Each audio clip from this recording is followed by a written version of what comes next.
April 23, 1951. The Kapyong River Valley, Korea.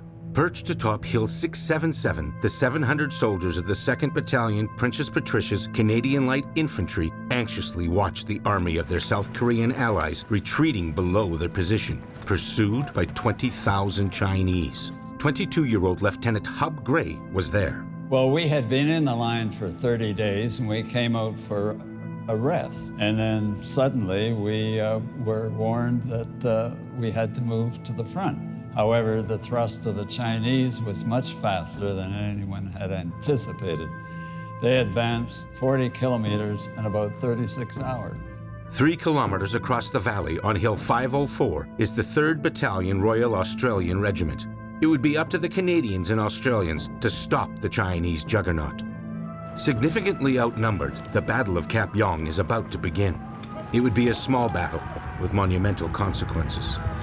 Korea was the Cold War's first hot conflict. Partitioned after the Second World War at the 38th parallel, the Soviet Union controlled the North and the United States the South. Armed, trained, and prodded by the Soviets, the North invaded the South on June 25, 1950. The South Korean army was overwhelmed and retreated headlong to Busan. The UN Security Council authorized military intervention. In September, the Incheon landings turned the tide. Seoul was recaptured, and legendary U.S. General Douglas MacArthur ordered UN forces to invade the North. In early December, the Chinese intervened and drove the UN forces back across the 38th. Over 25,000 Canadian volunteers fought in Korea, the UN's 3rd largest contingent. 516 would never come home. In early 1951, the 2nd Battalion Princess Patricia's Canadian Light Infantry, the PPCLI, landed at Busan. Once again for Canada, they were the first in the field. The ranks were filled with Second World War veterans, notably its rugged commanding officer, Lieutenant Colonel Jim Stone. Jim Stone was a fearless individual. When he would come to visit us in the front lines, he would walk on the crest to demonstrate to the troops that he wasn't afraid of the enemy.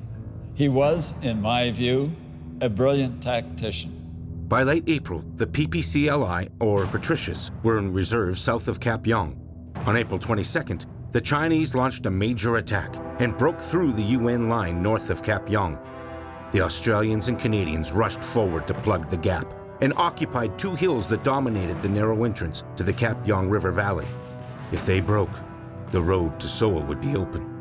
The Aussies were hit first and fought stubbornly. After 24 hours, they were running low on ammunition and withdrew, leaving behind 32 killed and carrying their 59 wounded.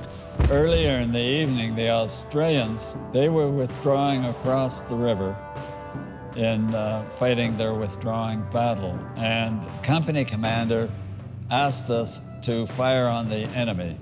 We opened fire with our machine guns. We saw the Chinese, remember, we're 3 km apart. They looked like ants crossing the river. Now it was up to the 700 soldiers of the Patricias, divided into 4 rifle companies. Stone had positioned his soldiers skillfully around the crest of Hill 677. B Company was hit first at 10:50 p.m. The fighting was hand-to-hand, but the Canadians held.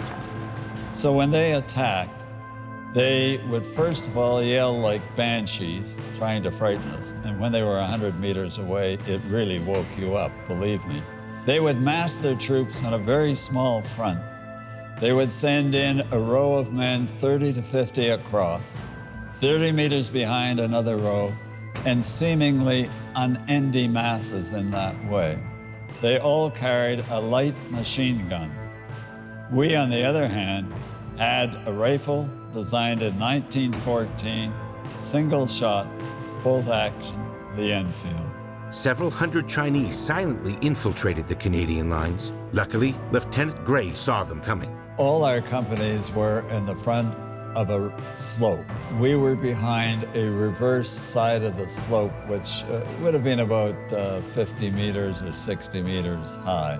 Unbeknown to us, the Chinese sent about 500 men around behind, and they advanced. I happened to notice, as did some of the troops I was with, them coming up the hill as they neared the crest. They didn't make a sound. We could hear nothing.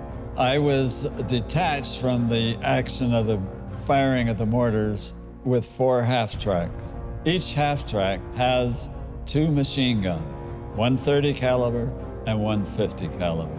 As they were approaching the crest, and they were at right angles to us, about 60 yards in front of me, we opened an enfilading fire. As one of my men said, "My God, it looks like somebody took off the top of an anthill." They were scattering. D Company was attacked next. The 24 men of Lieutenant Mike Levy's 10th Platoon met the waves of Chinese soldiers with bayonets, Bren guns, and grenades. But the Chinese kept coming. We were very under strength. An infantry platoon in those days had a complement of about 42. Mike Levy's platoon at Dog Company, where he got the intensity of the Chinese attack, was 24. Around 3 a.m., with the Chinese overrunning his position, Levy radioed "danger close," signaling the artillery to fire on his position. The Chinese were within 7 meters of Mike's position in Massa, that he ordered his men to hunker down, and he brought the fire twice, these barrages on his own troops. The deadly barrages lasted 40 minutes, and thousands of rounds rained down. By sunup, the Chinese attack stopped. Miraculously, Levy's platoon suffered no casualties from the bombardment. The artillery support is what saved our bacon. I believe that Mike Levy was probably responsible for saving my life. Running low on food and ammo, an airdrop resupplied the Patricius, but the Chinese were gone. The PPCLI had held. The Battle of Kapyong was over. Incredibly, the Patricia's losses were 10 killed and 23 wounded. Chinese casualties were estimated at over 1,000. It was the last major Chinese offensive of the war, a war that dragged on until 1953. U.S. President Harry Truman awarded the Patricias a Presidential Unit Citation for Kapyong, the first Canadian unit to be so honored. But what is the battle's legacy to the Patricias who were there? I keep fighting the war. I keep thinking about my dead comrades and those of us who are left. It's something that I just can't get rid of. I very often think of it as the enemy's vengeance. You never know exactly when it's going to arrive or when it comes, but it's always there, and you almost never discuss it with your own family. So it's a burden you carry silently within. We honor those who survived and remember those who made the ultimate sacrifice in Korea, the land of the morning calm. They are truly monumental Canadians.